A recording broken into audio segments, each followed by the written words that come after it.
today I'm going to be showing you how to make a mug cake. I love them because I love eating cakes, and the quicker the better.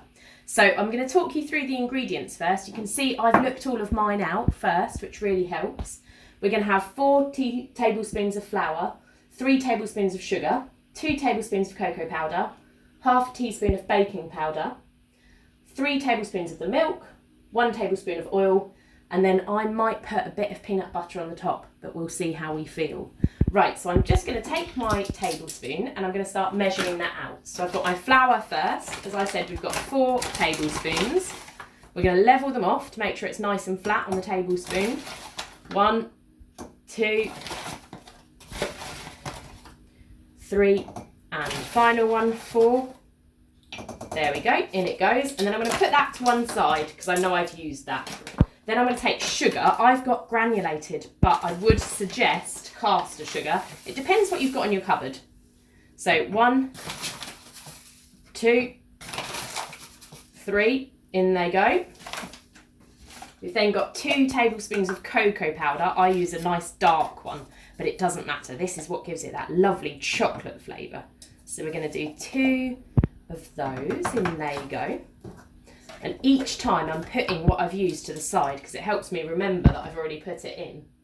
We've then got a little bit of baking powder, so we just want a half teaspoon of this. And again, you're going to level it off and put it in. That's what's going to help the cake get a little bit of a rise, but because we've used plain flour, not too much of a rise. Then we've got our milk. Now you'll notice that I'm just putting everything in all at the same time. And that's because I'm going to mix it at the end, which is what makes this so easy. So 1, 2, 3 tablespoons of milk. I'm using vegetable oil. You can use sunflower oil, that's fine. And we're going to do 1 tablespoon of this. There we go. And the final bit is some vanilla essence or vanilla extract. It doesn't really matter. One is a little bit stronger than the other, but because you're using such small amounts, it won't make a huge difference. So I'm going to put in 1 teaspoon of that one. That's because I like it very vanilla-y. Half a teaspoon would be plenty. Right, so now I've got all my ingredients in, we're going to give it a stir. And you just have to start slow so it doesn't all spill over the top. So I'm just going to stir that in. There we go. And as it all mixes, you can see all of those kind of ingredients coming together. It's getting thicker and thicker. So you have to put your muscle into it to give it a nice stir. And I'm checking right at the bottom of the cup to make sure that I've got everything, because I don't want any flour left at the bottom of the cup. So when it looks quite thick like that and you can't see any flour at the bottom of the cup, then it's ready. Now this is quite a thick mixture, so I'm going to give it a bit of a push. I'm actually going to get a knife as well, or a little palette knife, and I'm going to push it like that.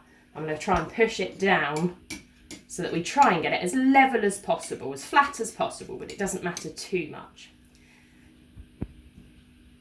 Okay, now you might remember earlier that I said I might put a bit of peanut butter on it. Pause. So what you can do, and this is optional, is once you've got it in there, that's going to cook. I'm going to put a teaspoon of peanut butter on the top because as that cooks in the microwave, it's going to melt and it's going to give it a really lovely sauce. Get someone at home and check with someone at home because obviously don't use peanut butter if you've got any nut allergies. And also if you have, you might decide that you want to use a chocolate spread or something else instead. So you can use chocolate spread instead, but I'm just literally going to put a blob like that. And then we're going to put it in the microwave for 1.5 minutes. So in it goes for 1.5 minutes. Okay, so it's nearly ready now. I'm checking throughout that it doesn't go over the top of the mug. Now this should be pretty perfect. You can see it's risen to the top of the mug, and when we cut into it, it's got that nice cakiness inside.